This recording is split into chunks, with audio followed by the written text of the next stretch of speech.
Have you ever wondered how sales experts make, even really technical or maybe routine purchases feel like a smart, urgent, and personalized solution? Mm.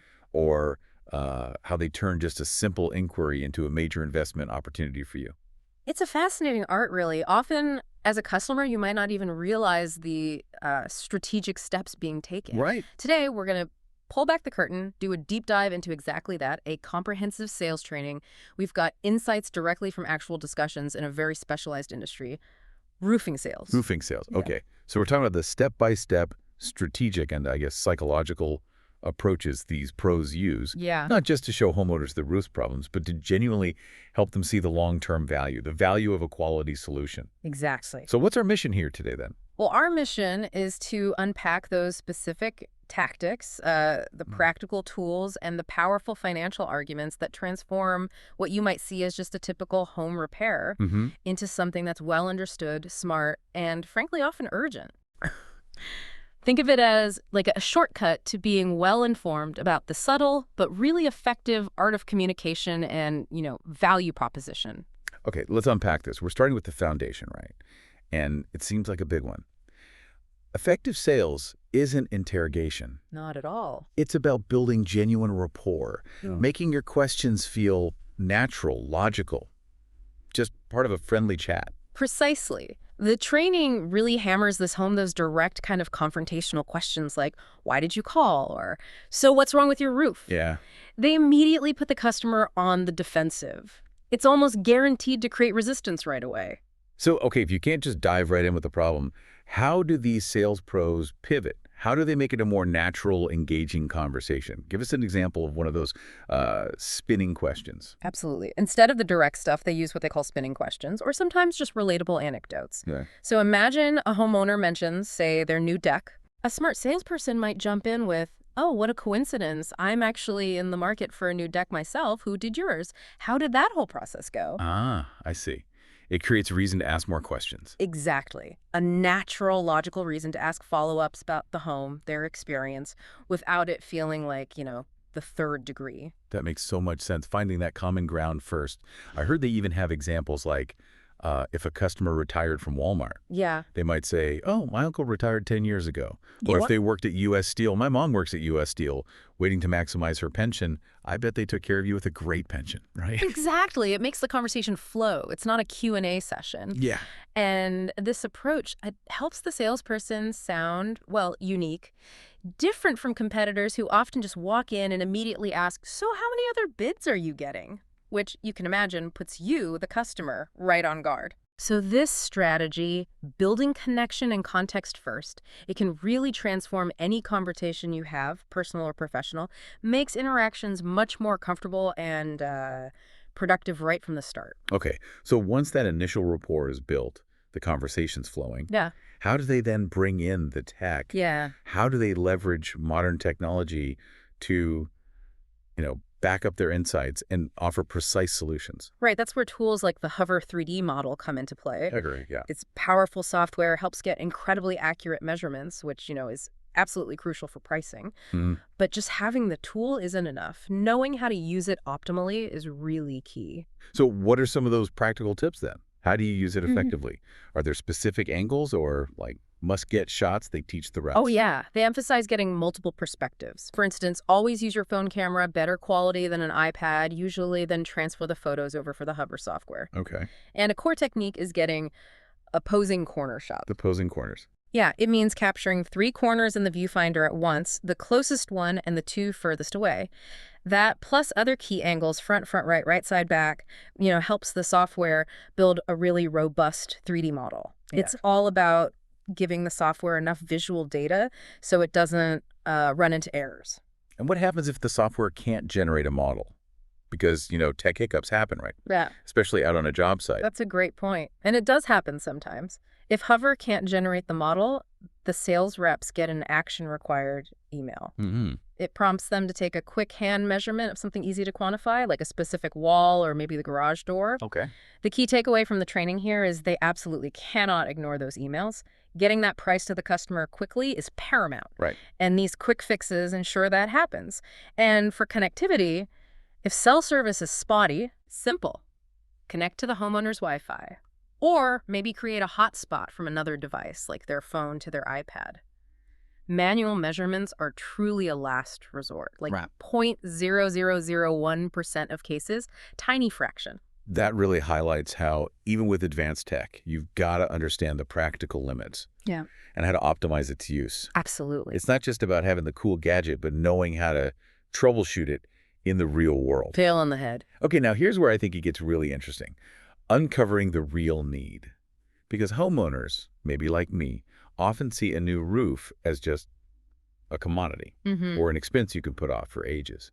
So how do they shift that mindset? How do they create that genuine sense of urgency? Well, the aim is to make homeowners feel like, wow, I should have done this years ago. Right. It's kind of like how a mechanic might show you the exposed steel belts on your tires. Yeah, immediate danger. Exactly. To convey that immediate risk, you need to really understand the consequences of, well, doing nothing. And the industry reality they talk about is pretty striking. Yeah. 95% of roofs out there are installed completely terribly. It's a shocking statistic, isn't it? It really is. They often don't follow code, lack proper insurance, or just ignore the installation instructions, which you're saying is part of the code itself. That's right. It is code. So because of this widespread vulnerability, the top closers, they really excel at the inspection part. Okay. They're not just looking for one leak. They're trained to spot the multitude of common, often hidden flaws. Like what kind of flaws? Oh, all sorts. Exposed nails, lifted flashing, granule loss in the gutters, attic temperatures that are way too high, Okay. unsealed sections, buckling maybe from heat or just a bad install, rotted pipe boots, leaking vents, even something called ambering, which is a subtle sign of heat damage on the shingles. Wow. So the strategies basically find multiple issues, even if they seem kind of minor on their own, because almost every roof has them. And this reinforces the need for action now. Pretty much. It changes your mindset from, I've probably got a few years left to, oh man, I should have dealt with this a couple of years ago. But doesn't that approach, making a mountain out of a molehill, doesn't that risk undermining the trust you just built? That's a fair question. And the training emphasizes these are existing vulnerabilities. They're not making things up. Okay. The mountain out of a molehill idea is more about meticulously documenting all the present issues, even the small ones, to paint a complete picture of the roof's actual health and the cumulative risk. Ah, okay. It's about expert assessment uncovering true risk that you, the homeowner, might otherwise completely overlook, showing the full scope of what really needs addressing. Okay, that clarifies it. So once those problems are uncovered, they're understood. Yeah. The next step is turning them from just problems into a real project. How do they communicate these issues effectively to really motivate action? They use a really powerful framework, what, why, and what will happen. What, why, what will happen? Okay. So when they're showing the inspection photos, and they aim for maybe 6 to 10 pictures from both the roof and the attic, Right. each one should clearly illustrate, first, what's happening, the visible problem, like granule loss or an exposed nail. Second, why it's happening, the underlying cause, like heat cooking the shingles or water hitting that nail constantly. And third, what will happen is the inevitable negative consequence, which often escalates. Gotcha. Like your example, granule loss. So Gotcha. this is granule loss. That's the what? Right. Why? Heat cooking the shingles. Yep. And what will happen? Well, the asphalt degrades, water gets into the decking, then insulation, then sheetrock. Leading to really costly interior damage. Yep. Potentially over $8,000 just for new decking alone. They want to make those consequences feel real and personal for you. Yeah, absolutely. And the training actually differentiates between problems, which need fixing now, and issues, which maybe could be postponed. Right. The goal is always to elevate those issues to problems by showing the long-term cascading effects. Makes sense? They even train salespeople to find problems on roofs that are only 2 or 3 years old. Really? How? Well, it can happen if the shingles themselves were manufactured, say, 5 years before they were installed. Oh. So you effectively have an 8-year-old roof on a 3-year-old house, and you start seeing premature leaks. That's a fascinating detail, the manufacturing date. And they're always trained to take certain pictures, regardless of what else they find. Yes, Always a layer picture, lifting the shingles to show how many layers are already there. Okay. Always a gutter picture to show that accumulated granule loss. Hmm. And always a decking picture from inside the attic showing the condition of the OSB, that's the oriented strand board, the plywood-like base of your roof. Got it. And crucially, all the pictures they show the customer get uploaded to their file. For documentation. Exactly. Serves as a critical reference point and, frankly, a safeguard against any future disputes. It really highlights the power of storytelling, and clear explanation and motivating action, connecting those abstract problems to tangible personal consequences for you. Definitely. Okay, so beyond just diagnosing the roof's issues, building trust in the company itself seems paramount. Oh, absolutely. This helps eliminate common objections later on, right? And demonstrates value beyond just the shingles. It's selling the company's merit. Exactly. They really emphasize their company advantages. Yeah. Maybe over 100 locations, hundreds of thousands of installations, like 300,000 plus, overwhelmingly positive Google reviews. Social proof. Yeah, huge social proof. Plus, licensed and insured installers, comprehensive warranty protection, dedicated customer service. It's about showing why they're a reliable, established choice, someone you can count on. And they also try to weed out alternatives, like doing it yourself or hiring a general contractor. They do. They explain how their direct approach cuts out the middleman, the manufacturer, the distributor, the lumberyard. Oh, Providing what they frame as the right way to do things, giving you peace of mind. makes sense. Key offerings they highlight are things like quality products, controlled delivery times, that's a big one, expert installers, and flexible financing options. It's presented as a complete package, designed to instill confidence and address potential concerns right up front. And here's a crucial question I heard they asked to kind of test that trust level. Yeah. When you improve your home, would you have any reservations at all about doing it with us? That's a key one.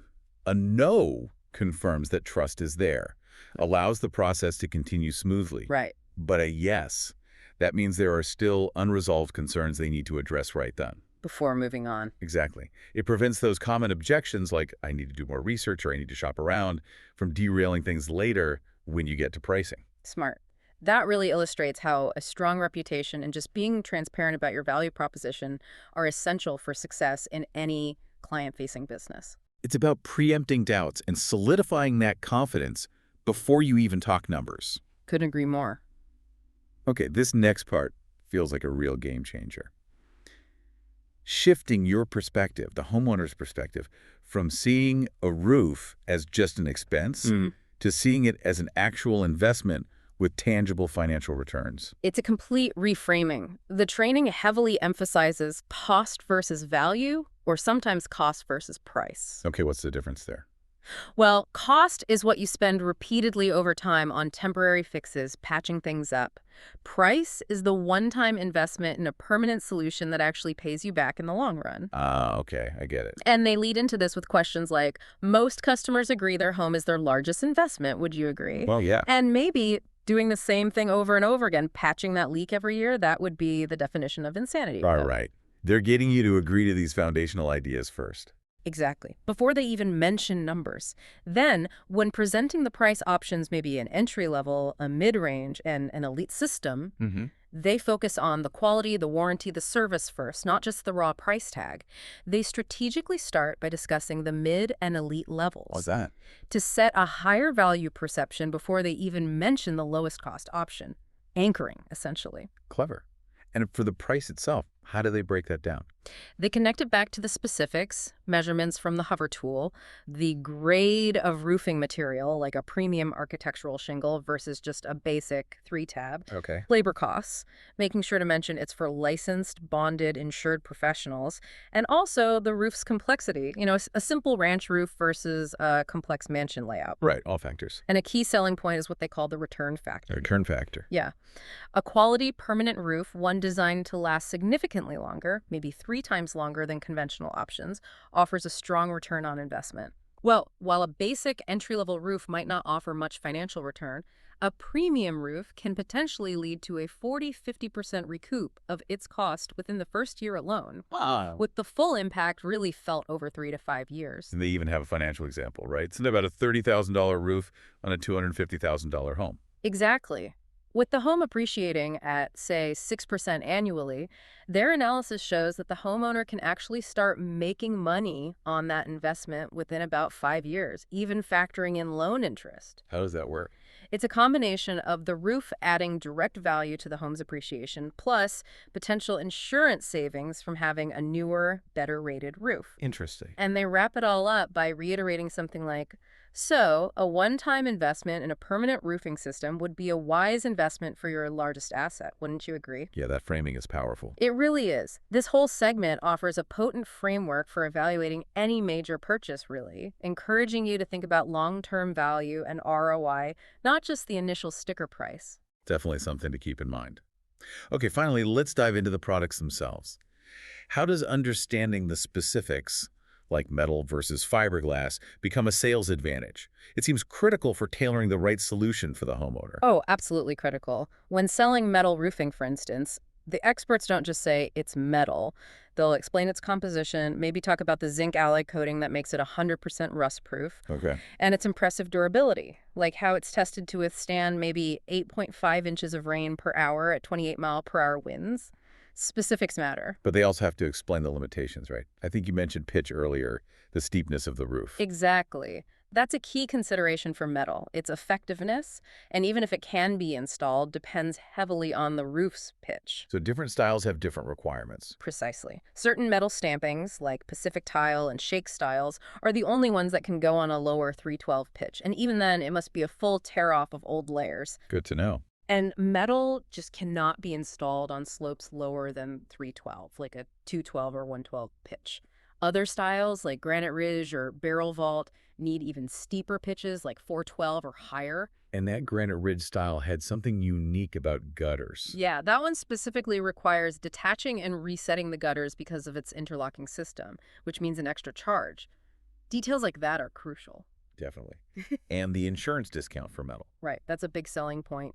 Metal roofs typically qualify for an average of 30% or more in insurance discounts. Huge benefit. Okay, what about fiberglass shingles then? What are the key points there? For fiberglass, they'll emphasize durability too, often highlighting a Class 4 impact resistance rating that's the highest you can get for resistance to hail and debris. Class 4, okay. And maybe that they can withstand winds up to 130 mile per hour. Also, things like an 11-year transferable warranty. Transferable's good if you might sell. Exactly. Big plus for resale value. They might also touch on the granule composition like ceramic, copper infusion, green limestone, or how they handle tricky areas like valleys during installation. Like that California cut? Yeah, usually a California cut is standard. Valley pans aren't typical with fiberglass unless, say, an HOA requires it or the customer specifically asks for it. And if they do use a pan, it would be painted to match, not stone-coated like you might see elsewhere. Wow, that's really getting into the weeds. It is.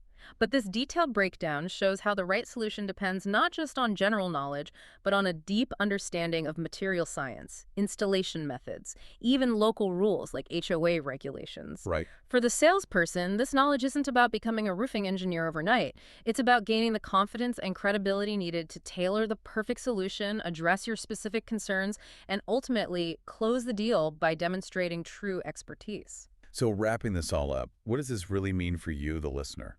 Well, we've just unpacked these really intricate strategies behind a successful roofing sales process. Everything from building that initial trust and using technology smartly to diagnosing those hidden problems, reframing the roof as a wise long-term investment, and even diving into the technical knowledge needed about the products themselves. So here's a thought to leave you with. Consider how applying these principles, identifying the real problem, clearly articulating value, thinking long-term, how might that transform not just how you approach home projects, but maybe any significant decision or negotiation in your own life? It's about understanding influence, value, and problem solving from perhaps a new perspective.